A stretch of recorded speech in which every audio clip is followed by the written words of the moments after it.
வந்திருக்கிறது. அந்த வாய்ப்பினை நீங்கள் சரியாக பயன்படுத்திக் கொள்ள வேண்டும் என்பதுதான் என்னுடைய வேண்டுகோள். சட்டமன்ற உறுப்பினர் என்ற முறையில் உங்களை அனைவரையும் வேண்டி விரும்பி கேட்டுக்கொண்டு நீங்கள் இந்த வாய்ப்பினை சரியான முறையில் பயன்படுத்திக் கொள்ள வேண்டும் என்று உங்களை அன்போடு கேட்டு இந்த நிகழ்ச்சி இவ்வளவு சிறப்பாக நடைபெறுவதற்கு காரணமாக இருக்கிற அனைவருக்கும் மீண்டும் நன்றியை தெரிவித்துக் கொள்கின்றேன். நன்றி, வணக்கம். கேட்டுக்கொள்கிறேன்.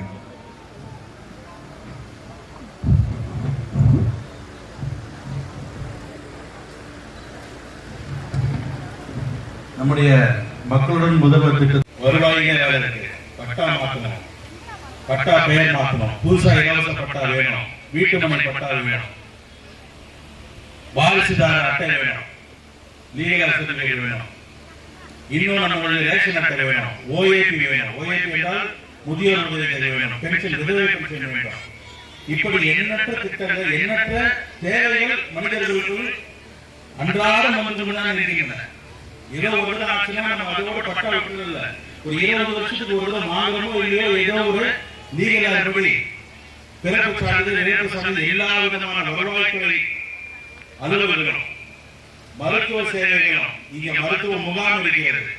சர்க்கரை வியாதி கண்டுபிடிக்கலாம், ரத்த கொதிப்பு கண்டுபிடிக்கலாம், மகப்பேறு திட்டங்களை தெரிந்து கொள்ளலாம், அதில் என்னென்ன நமக்கு அரசாங்க திட்டங்கள் இருக்கின்றன. இப்படி எல்லா டிபார்ட்மெண்ட்டும் நமக்கு டிரான்ஸ்ஃபார்மர் வேணும், புது கனெக்ஷன் வேணும், இபி சர்வீஸ் வேணும், இப்படி எண்ணற்ற திட்டங்கள் இருக்கு. உங்களுக்கு தேவை அதை செய்து தர அரசாங்கம் இருக்கிறது. ஆண்டாண்டு காலமாக இதுதான் தொடர்ச்சியாக நடைபெற்று கொண்டிருக்கிறது. நாம் போவோம், அப்ளிகேஷன் கொடுப்போம், பூர்த்தி செய்து தகுதி இருந்தால் உங்களுக்கு வரும்.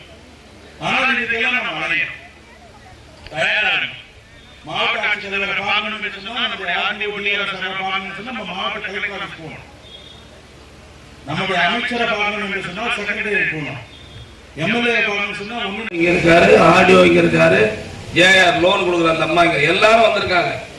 நீங்க இங்க மனு கொடுத்தீங்கன்னா எல்லாம் 15 நாள்ல உங்க வீடு தேடி வரும். அதுக்கான முகாம் தான் இந்த முகாம்.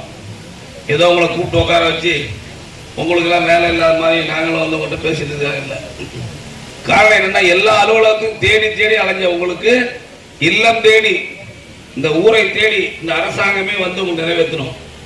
தாலுகா ஆட்சியில் மட்டும் இல்லை, எல்லா துறையிலும் தாழ்த்தப்பட்ட மக்கள் வாழ்கின்ற